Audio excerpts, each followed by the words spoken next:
Sir, the right choice is starting. Welcome, have a great day, may it be happy. Yesterday, when I was making my selections, I was in Eskişehir, Ankara, for 3 days. Of course, the score is good.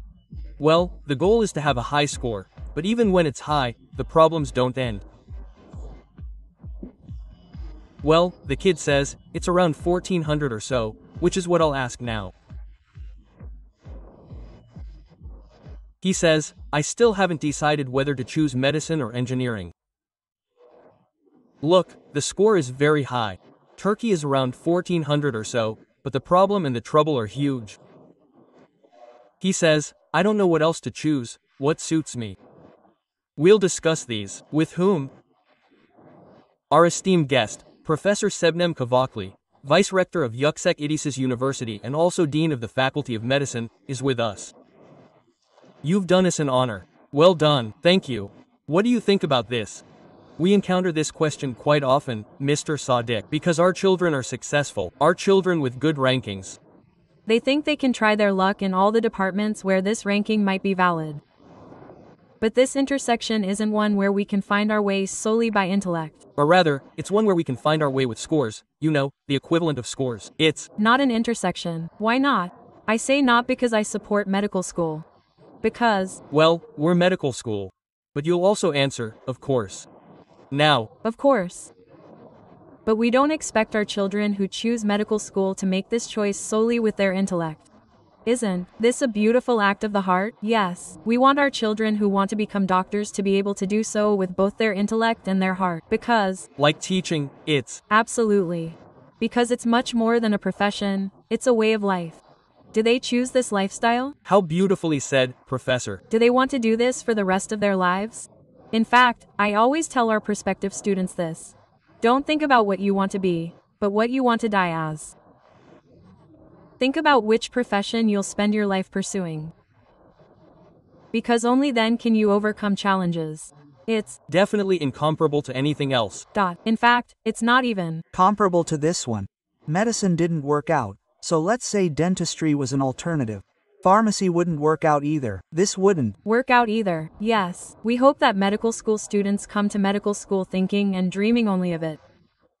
The most common question here, both in yours and in yours, is English medicine, Turkish medicine, or English or Turkish for a branch? Well, actually, neither is difficult for our children. The language they're comfortable learning in is very important. Because the things they learn are essentially the same. Moreover, medicine has a common language. We use Latin terminology. But the language of instruction is crucial for children's learning styles. Whatever language they can learn comfortably in, whatever language they can express themselves comfortably in, they can receive education in that language. Moreover, those who choose English language medicine have the option of studying preparatory classes. There are options, and to keep up with developments and access information instantly, right? Of course, of course. But we, our students who receive medical education in Turkish, also need to study medical English because the terminology is so good. So where should we study medicine now? Where should we study medicine? This is a difficult decision. Well, of course, I'm from Ankara right now. Studying at a university in Ankara is great.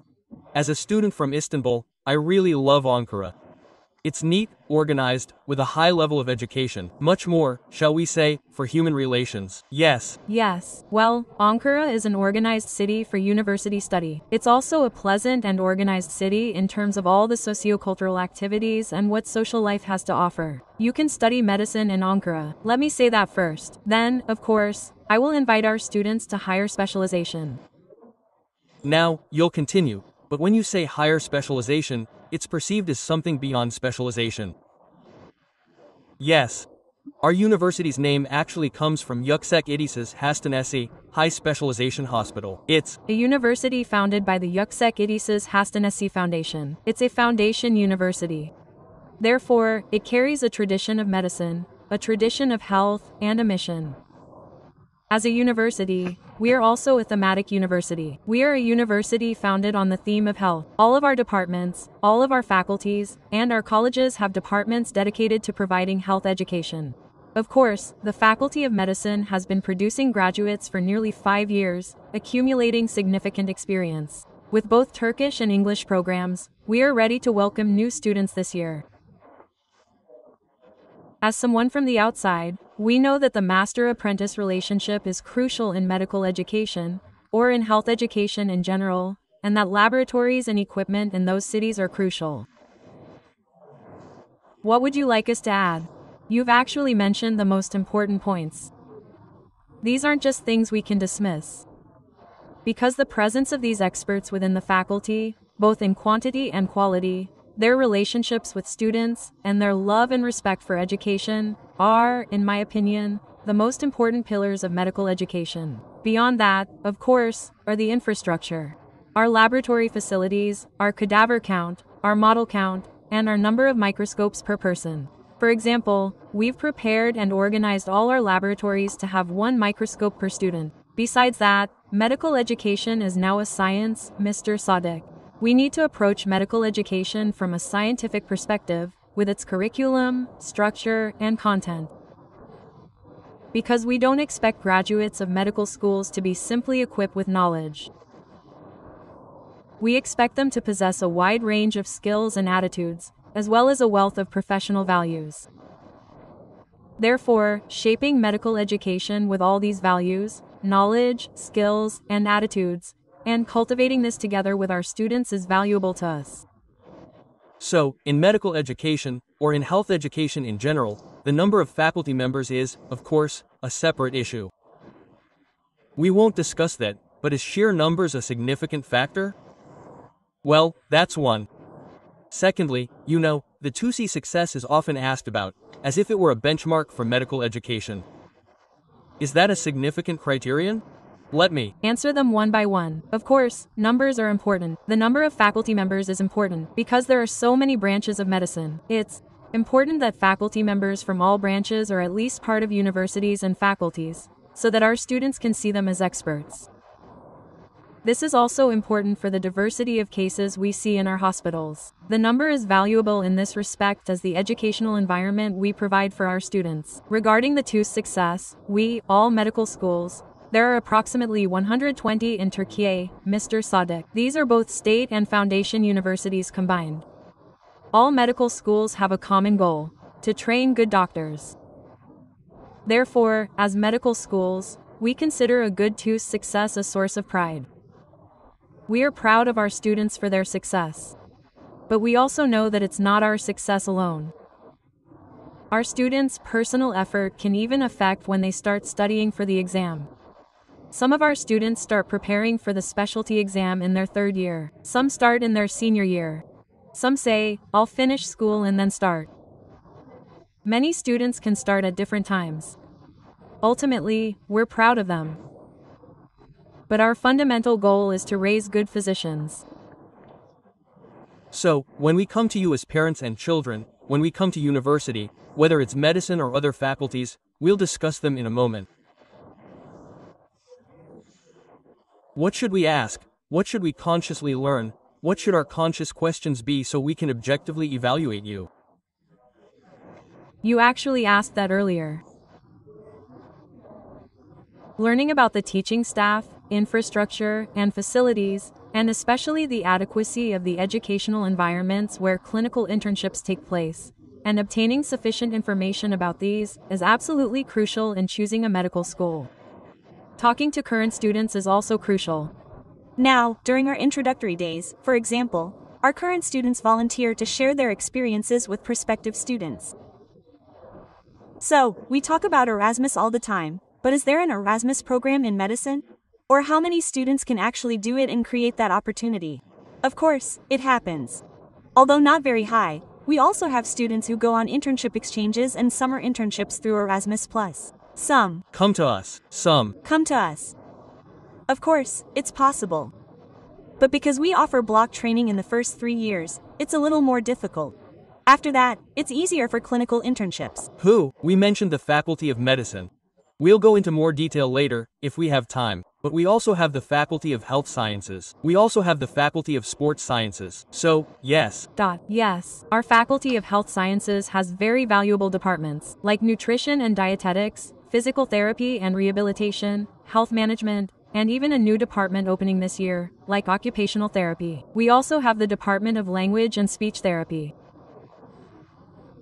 All of these departments are truly proud to provide education with a sufficient number of faculty members and practical training opportunities. Our Faculty of Sports Sciences will be accepting students for the first time this year. It's actually worth extending an invitation here. This year, we'll be accepting students for the coaching department for the first time. They'll be applying through a special talent exam. We're eagerly awaiting our new students. Our preparations are complete. You mentioned only the faculties. I'd also like to mention the colleges. We have a vocational school for health services and a vocational school. From operating room services to anesthesia technicians, electron technology is very valid. Mr. Sadiq, this intermediate group we call technical personnel is a much-needed team, and in fact, all healthcare is a team effort. Training good physicians isn't the only way to do this. We also opened a midwifery department in our nursing departments this year. We can only maximize the quality of our healthcare by training good personnel and producing good graduates in midwifery and all other allied health branches. Similarly, the students trained by our colleges are the most important components of the team, the ones who meet the technical requirements. Speaking of which, I'd like to mention this. For example, with double major programs at our universities and colleges, it's possible to study 2 majors simultaneously. This means increasing our competencies. It's a highly desirable option. Okay, now, a critical question. I'm ready. But I'm sure you've encountered this too. Now, students are faced with this dilemma. If you're going to study medicine, should you study at a state institution? You might say, well, you'll join a foundation or an ex-foundation because you have more practical experience and experience. After that, there are more opportunities. To what extent do you agree with this? Or, what's the missing reasoning here? Yes. Actually, we at foundation universities take a slightly different approach by accepting a smaller number of students. Of course, this is certainly true. Because the more one-on-one training you provide in a master-apprentice relationship. Not only inside the classroom but also outside of it. We get to know our students almost personally. We understand their learning styles, even their weaknesses. We can identify their shortcomings and approach them personally. This is an advantage. Of course, I'm also a physician who graduated from a state university. State universities, for example, demonstrate their experience based on the number of years they've been teaching, but the relatively high quotas can lead to overcrowded student populations. Being able to care for patients one-on-one is valuable. Fewer students offers these advantages, and as foundation universities, we must meet all the minimum standards required to provide medical education. Of course, we're Not exempt from anything. Therefore, when we meet those standards, it ceases to be a state-owned or foundation-owned institution. Yes. Furthermore, I apologize for interrupting. We are all subject to certain quality standards established to ensure high-quality medical education. In other words, we all strive to meet those accreditation requirements. Likewise, we're currently in a busy faculty, working diligently to develop social, cultural, and artistic activities, and the importance of these is undeniable. We're telling medical students, especially, that this process is invaluable not only for becoming a doctor, but also for becoming a social figure.